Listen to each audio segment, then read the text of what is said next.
নমস্কাৰ বন্ধুসকল, আপোনালোকে চাই আছে বিজেডি টেক। সো আজি আমি আলোচনা কৰিম যে আপোনালোকে ৰাস্তাত দেখা যিবোৰ দুচকীয়া বাহন, সেই দুচকীয়া বাহনবোৰত কি হৈছে আজিকালি যোনটো হেডলেম্প, সেই হেডলেম্পটো অন কৰি থোৱা হয় বা দিনতে হওক বা ৰাতি হওক, সেই যিবোৰ দুচকীয়া বাহন, সেই দুচকীয়া বাহনবোৰত হেডলেম্পটো অন কৰি থোৱা হয়।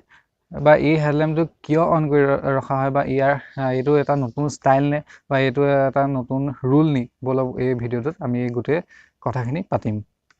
বলক এতিয়া ভিডিঅ'টো ষ্টাৰ্ট কৰোঁ।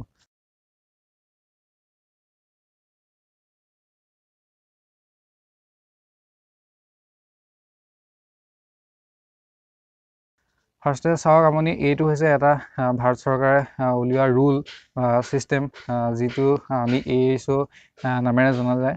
ASO মানে হৈছে অট'মেটিক হেডলেম্প অন। চ' এই অট'মেটিক হেডলেম্প অনটো এনেকুৱা এটা ছিষ্টেম যিটোত মানে আপুনি দুচকীয়া বাহনবোৰত হেডলেম্পটো অন কৰি ৰাখিব লাগিব, দিনতে হওক বা ৰাতিয়ে হওক। এই যোনটো ছিষ্টেম, এই ছিষ্টেমটো আপোনাৰ যেতিয়ালৈকে বাইকৰ ইগনিশ্যনটো অন হৈ থাকিব, সেই তেতিয়ালৈকে এই ছিষ্টেমটো অন হৈ থাকিব বা যেতিয়া আপুনি ইগনিশ্যনটো অফ হৈ যাব, তেতিয়া আপোনাৰ লগালগ আপোনাৰ যোনটো বাইকৰ হেডলেম্প, সেইটো তেতিয়া অফ হ'ব। আপুনি কোনো ধৰণৰ বাইকত যিবোৰ আগতে আছিলে অন অফ ছুইচ, সেই অন অফ ছুইচবোৰ মানে সেই বাইকৰ পৰা উঠুৱাই দিয়া হৈছে অন অফ ছুইচকেইটা। চ' আপুনি এতিয়া ইচ্ছা কৰিলেও সেই হেডলেম্পটো আপুনি অন অফ কৰিব নোৱাৰিব, অফ কৰিব নোৱাৰিব। চ' এতিয়া আহিলোঁ যে এই ৰুলটো কিয় কৰিছে। চ' এই ৰুলটো কৰিছে আমাৰ সাধাৰণতে যোনটো ৰোড ছেফটি বুলি কোৱা হয়। চ' সেই ৰোড ছেফটিৰ কাৰণে কৰা হৈছে। আমাৰ সাধাৰণতে কি হয়, ৰোডবোৰত ৰাস্তাবোৰত দুচকীয়া বাহনৰ বহুতো এক্সিডেণ্ট হয়। চ' সেই এক্সিডেণ্টবোৰ যিমান পাৰি কমাবলৈ আমাৰ এই ছিষ্টেমটো হাতত লৈছে ভাৰত চৰকাৰে। চ' এই ছিষ্টেমটো যোৱা বছৰৰ 2017 চনৰ এপ্ৰিল মাহৰ পৰা ষ্টাৰ্ট হৈ গৈছে।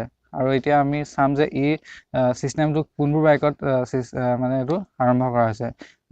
যোনবোৰ মানে BS3 বা যোনটো BS4, সেই BS4 মডেলত এই ছিষ্টেমটো ষ্টাৰ্ট কৰা হৈছে। BS4 মানে হৈছে যে ভাৰত ষ্টেজ বুলি আছে।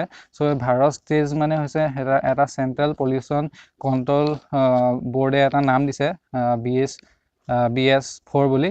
চ' এই BS4 মানে হৈছে এটা ইঞ্জিন ষ্টেণ্ডাৰ্ড, অৰ্থাৎ মানে আপোনাৰ যোনটো ইঞ্জিনৰ পৰা ওলোৱা পলিউশ্যন, সেই পলিউশ্যনটো যিমান পাৰে সিমান ৰোধ কৰিবলৈ চেষ্টা কৰিছে বা যিমান কমাব পাৰি তাক চেষ্টা কৰিছে।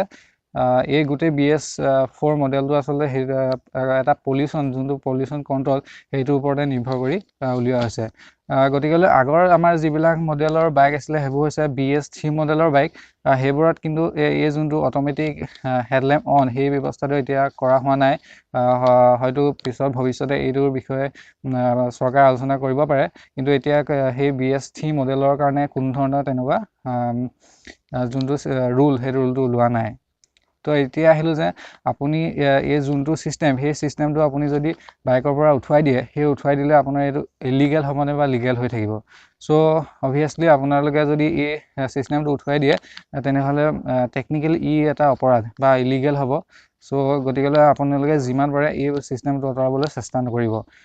যদি আমি চাওঁ প্ৰেক্টিকেলি, এইটো আমাৰেই অৱহেলা কৰা হ'ব এই চৰকাৰৰ যোনটো ৰুল আছে, সেই ৰুলটোক লৈ। কাৰণ আমাৰ এই ৰুলটো দিছে কেৱল আমাৰ ছেফটিৰ কাৰণে দিছে। চ' সেই ছেফটিটো আমাৰ বেছি প্ৰয়োজন, বিশেষকৈ দুচকীয়া বাহনত। গতিকেলৈ আপোনালোকে যিমান পাৰে এই ৰুলটো মানি চলক। চ' এইখিনি আছিলে ক'বলগীয়া যে কিয় কাৰণে দুচকীয়া বাহনবোৰৰ অট'মেটিক হেডলেম্পটো অন হৈ থাকে। হয়তো প্ৰায়বিলাকে নাজানে এই যোনটো ৰুলৰ বিষয়ে।